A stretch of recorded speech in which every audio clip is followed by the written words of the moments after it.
Boxing is without a doubt one of the best and most effective martial arts for self-defense. There are a lot of fighting styles out there. Kickboxing, Muay Thai, and Brazilian Jiu-Jitsu, all good and effective. But if you're wearing jeans or shorts, it's hard to throw a kick or knee strike.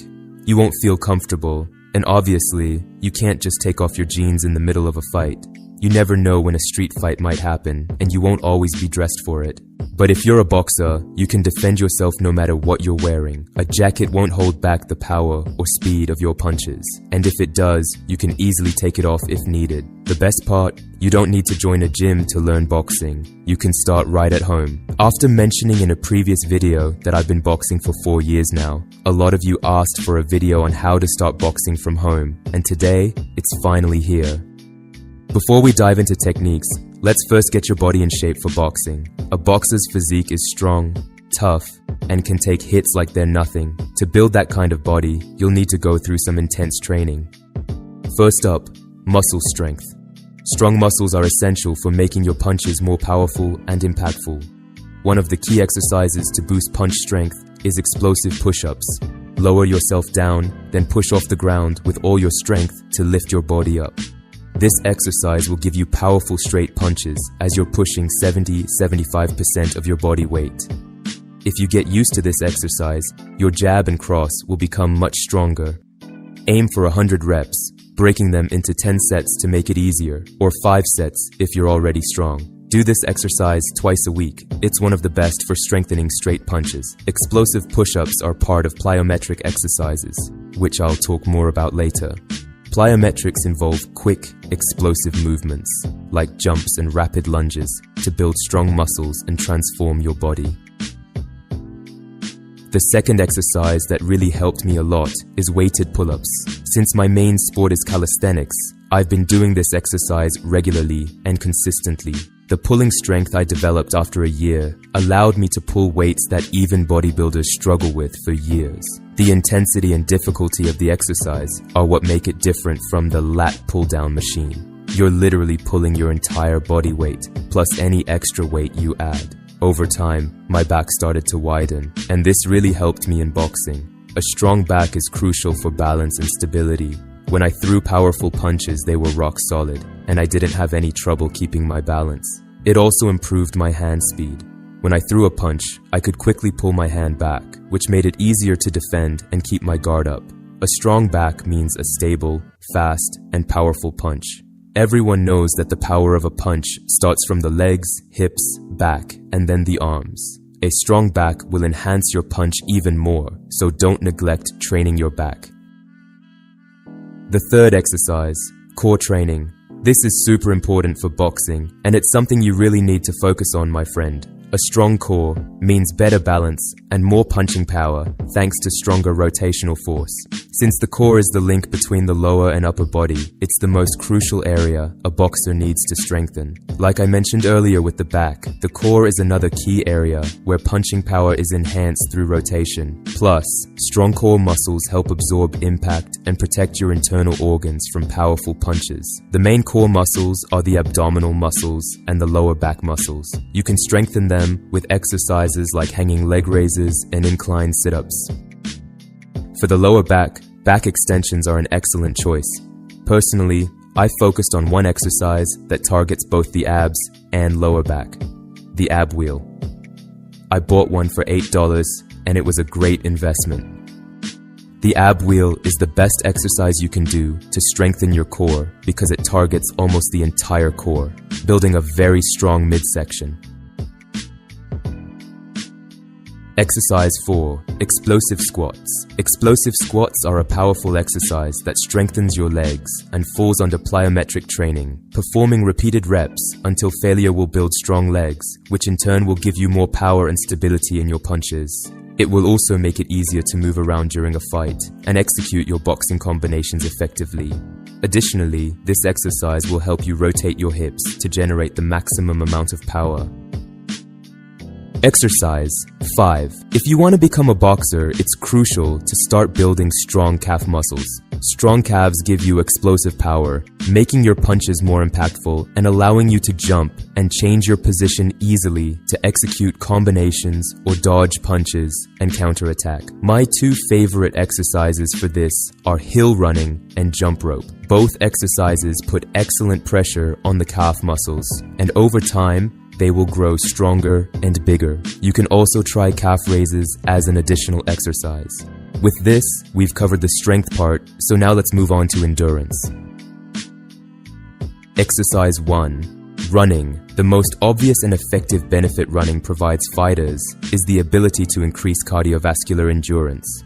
Boxing puts significant stress on your cardiovascular system, so you need to be in top physical condition. When you run, your heart rate increases, meaning your heart has to pump more blood to the working muscles to supply them with enough oxygen. Doing this regularly helps improve your heart's efficiency, which positively impacts a fighter's cardiovascular endurance. The better a boxer's endurance, the easier it is for them to execute their fight plan, throw punches, avoid punches, pressure their opponent, stay elusive, see incoming punches, and do many other things. The importance of good heart health and cardiovascular endurance for a boxer cannot be overstated. Aim to run at least 3 miles 3 times a week and try to increase the distance each time. Exercise 2. Jump rope.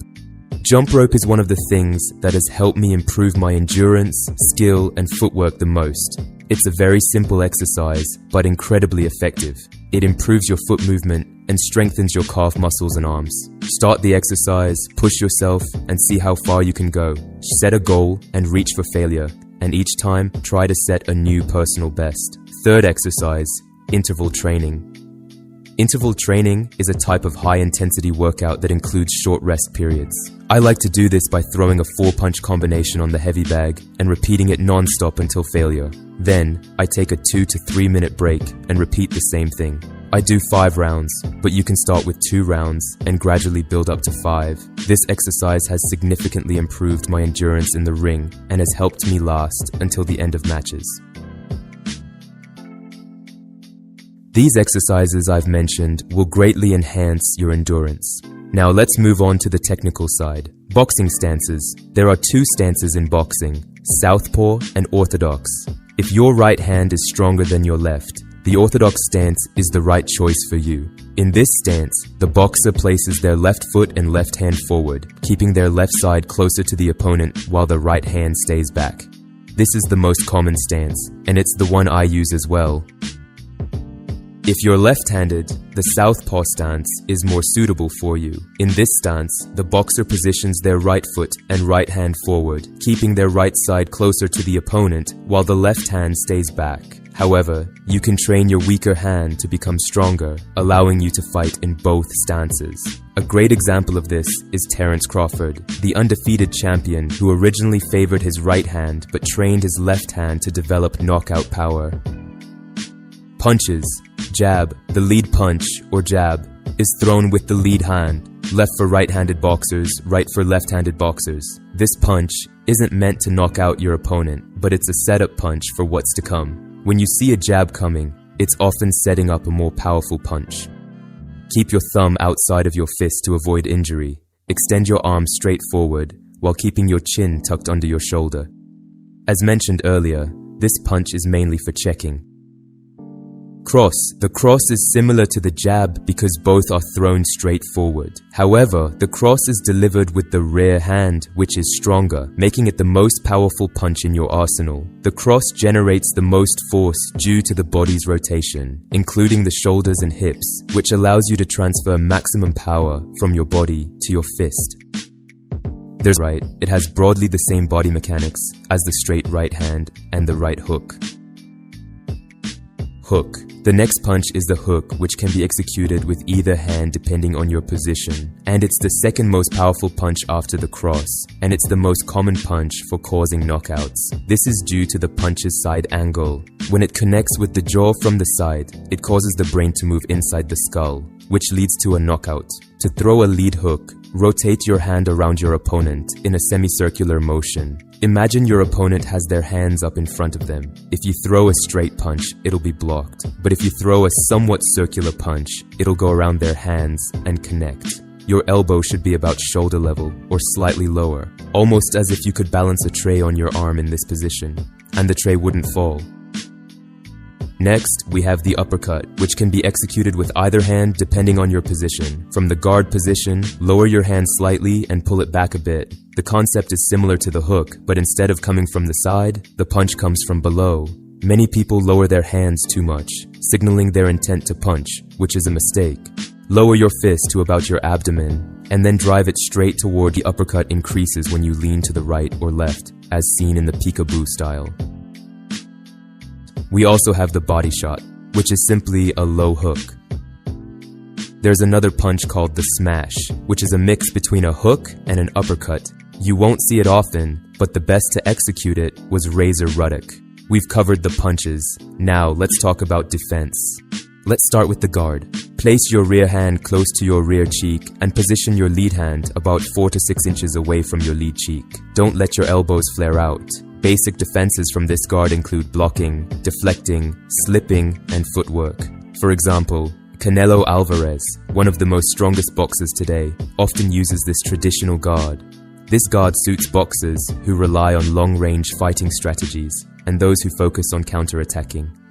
There are other types of guards, like the peekaboo guard and the Philly shell, but they require a lot of experience to master. Often, those who attempt to use these guards without sufficient practice struggle, especially when facing a strong opponent. So, start by mastering the traditional guard. To block a jab, use your rear hand to take the punch or your lead hand to deflect it. Push the punch slightly to the side, not too far, just enough to make it miss. To block a hook, raise your elbow and use your glove to protect the side of your face, as if you're holding a phone during a call. To block an uppercut, keep your face protected with your gloves. Lower your forearms to absorb the force of the punch, and you can counter afterward.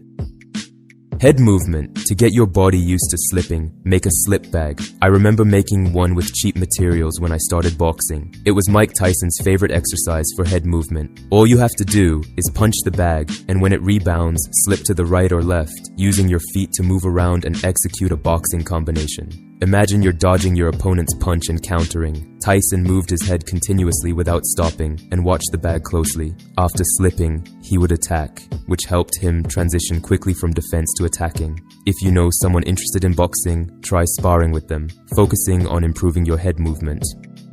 Great head movement and getting used to dodging punches comes with time. To avoid a jab or a cross, slip to the right or left, leaning forward, then you can counter-attack. To avoid a hook, bend your knees slightly, lower yourself a bit, keep your head up, and maintain a high guard. For an uppercut, just move backward quickly with your guard up. Another exercise is the slip line. Attach a rope or string at head height, then move sideways under the rope, trying to avoid imaginary punches. This exercise improves your reflexes, evades opponents' punches, and enhances footwork. Footwork.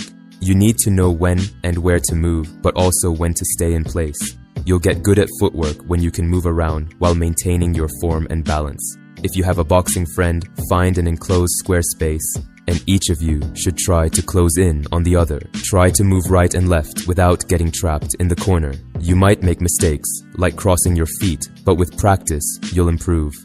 Shadow boxing. The key to shadow boxing is focus. The more focused you are, the better your techniques and punches will become. The problem with many boxers is that they never really get in the zone during training. They're just too distracted. So the first point is to maintain mental focus throughout the rounds. As a beginner, use a mirror to observe your stance and punching form. The mirror will help you correct mistakes and refine techniques. The third point is visualization. The higher your focus, the more you'll immerse yourself in the fight. It's like a scene from Baki, where he's fighting Mike Tyson's shadow. My coach used to ask me to imagine a real opponent, which required immense concentration. Initially, I couldn't answer questions like the color of his shorts, which showed how distracted I was. But eventually, I got better. Lastly, divide your shadow boxing into 3 rounds of 2 to 3 minutes each. Shadow boxing is crucial, so don't neglect it. Watching professional fights. Watching fights is very important. If you learn quickly and have a sharp, analytical eye, you can pick up on techniques, strategies, defense, movement, and boxing styles, and learn from the mistakes of other fighters. Try watching matches in different weight classes, and take notes from each boxer. That brings us to the end of the video, so I hope you found it helpful.